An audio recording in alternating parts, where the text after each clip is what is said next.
1995च्या आधीचा भारत आणि भारतातील गुन्ह्यांचे प्रकार, खून खराबा, चोरी, दरोडा, हत्या, स्मगलिंग. पण 1995 नंतर भारतात होणाऱ्या या क्राईम पॅटर्न मध्ये अजून एका प्रकाराची भर पडली, सायबर अटॅक. 1 जानेवारी 1983 साली जगातला ऐतिहासिक दिवस. या दिवशी जगाला इंटरनेट मिळालं. त्यानंतर 1986 मध्ये भारतात इंटरनेट सेवा सुरू झाली. सुरुवातीला फक्त शिक्षण आणि संशोधन यासाठीच इंटरनेट उपलब्ध होतं.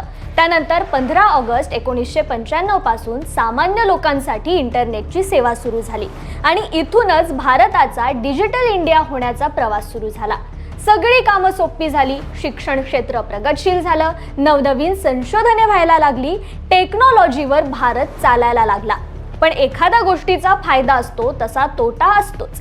इंटरनेट डिजिटलायझेशनमुळे भारत विकसित तर होतोय, पण या सर्वासोबतच नुसतं भारतातच नाही तर जगभरात एका गुन्हेगारीचं प्रमाण सुद्धा वाढलं. ते म्हणजेच सायबर क्राईम. अमुक कंपनीचा डेटा चोरीला गेला, या कंपनीची कॉम्प्युटर सिस्टीम हॅक झाली, अनेक जणांच्या बँक अकाउंट्स मधून अमुक रक्कम गायब, अशा अनेक छोट्या मोठ्या बातम्या नेहमी बघायला मिळतात. भारत जसजसा डिजिटल होत चाललाय तसतसं या सायबर गुन्ह्यांचं प्रमाण सुद्धा वाढत चाललंय. याची आकडेवारी बघायला गेलो तर वर्ष 2022 ला केलेल्या एका सर्वेनुसार जगभरात दर आठवड्याला सुमारे 1158 सायबर गुन्ह्यांची नोंद होते. तर भारतात गेल्या वर्षी म्हणजेच 2023 ला दर आठवड्याला सुमारे 2138 सायबर गुन्ह्यांची नोंद झाली असून 2022 पेक्षा हे प्रमाण 15% वाढलंय.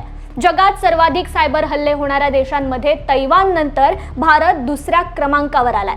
यावरूनच समजतं की सायबर हल्ल्यांचं प्रमाण भारतात किती वाढलंय. 1995 नंतर अनेक सायबर गुन्हे भारतात घडले आणि अजूनही घडतायत. या व्हिडिओमध्ये आज आपण भारतात झालेल्या टॉप 7 सायबर हल्ल्यांविषयी जाणून घेणार आहोत. नमस्कार, मी कृपा सपकाळ. न्यूज अनकटच्या क्राईम रिपोर्ट एपिसोडमध्ये तुमचं स्वागत करतेय. 1995 नंतर जेव्हा भारतात इंटरनेटने एंट्री मारली त्यानंतर 5 वर्षांनी भारतात पहिला सायबर गुन्हा घडला.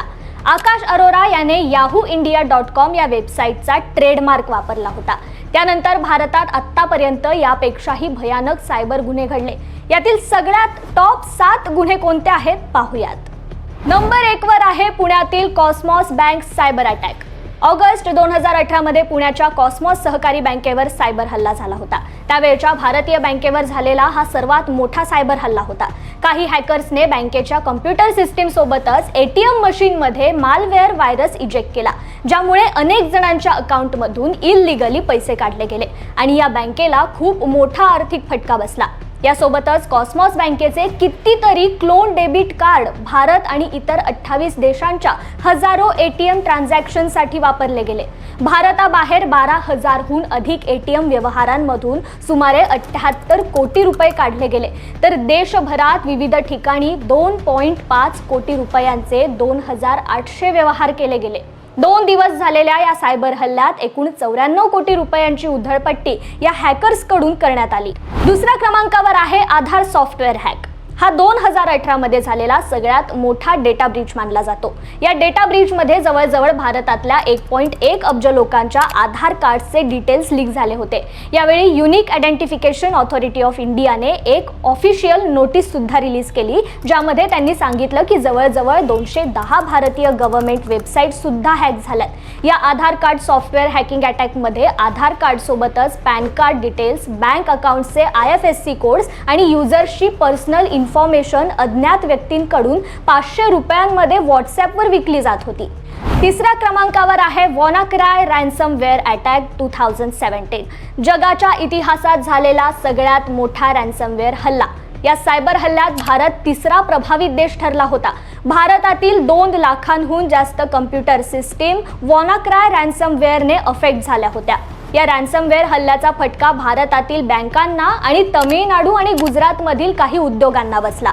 बँका, सरकारी संस्था आणि आरोग्य सुविधांसह अनेक प्रमुख संस्था या जागतिक सायबर हल्ल्याला बळी पडल्या. या सायबर अटॅकने आउटडेटेड झालेल्या मायक्रोसॉफ्ट विंडो ऑपरेटिंग सिस्टीमच्या असुरक्षिततेचा फायदा घेत कम्प्युटरमधील अनेक फाईल्स एन्क्रिप्ट केल्या व युजर्सला जर या फाईल्स पुन्हा डिस्क्रिप्ट करून हव्या असतील तर त्या हॅकर्सने बिटकॉइनमध्ये याची खंडणी देण्याची मागणी केली होती. चौथ्या क्रमांकावर आहे जस्ट पे पेमेंट पोर्टल हॅक. 2020 मध्ये अज्ञात हॅकर्सने भारतातील ऑनलाईन पेमेंटसाठी वापरले जाणारे जस्ट पे नावाचे पेमेंट पोर्टल हॅक केले होते. या हॅकर्सने 35 दशलक्ष युजर्सचे अकाउंट हॅक केले व या युजर्सचा डेटा डार्क वेबवर $5,000ला विकला जात होता.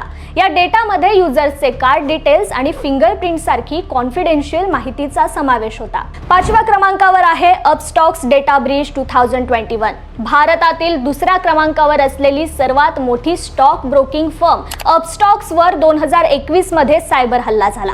सायबर हल्ल्यात हॅकर्सने तब्बल 25 लाख युजर्सची KYC आणि इतर माहिती चोरली होती.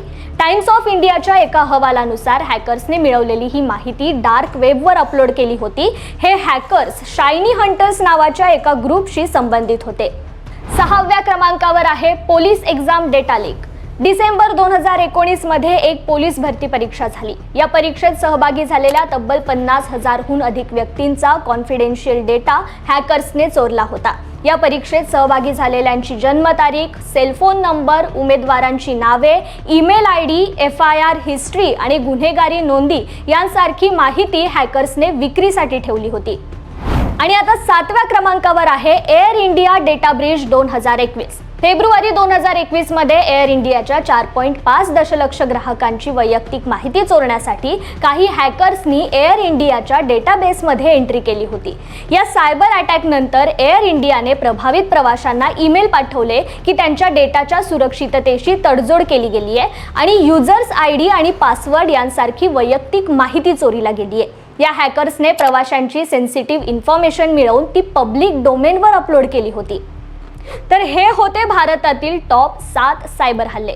सायबर गुन्हेगारी ही जगातील सर्वात मोठी संघटित गुन्हेगारी म्हणून उदयास आली असून अत्याधुनिक तंत्रज्ञानाचा वापर करून या समस्येचा मुकाबला करण्याची गरज निर्माण झाली आहे. राज्यात सर्व स्तरावर नागरिकांकडून अत्याधुनिक तंत्रज्ञानाचा वापर वाढत असून सायबर फसवणुकीच्या प्रकारांनाही त्यांना सामोरे जावे लागते. गुन्हेगारी प्रवृत्तीच्या लोकांकडूनही सायबर तंत्रज्ञानाचा वापर करून आभासी पद्धतीने नवनवीन प्रकारे गुन्हे करण्याचं प्रमाण वाढतंय.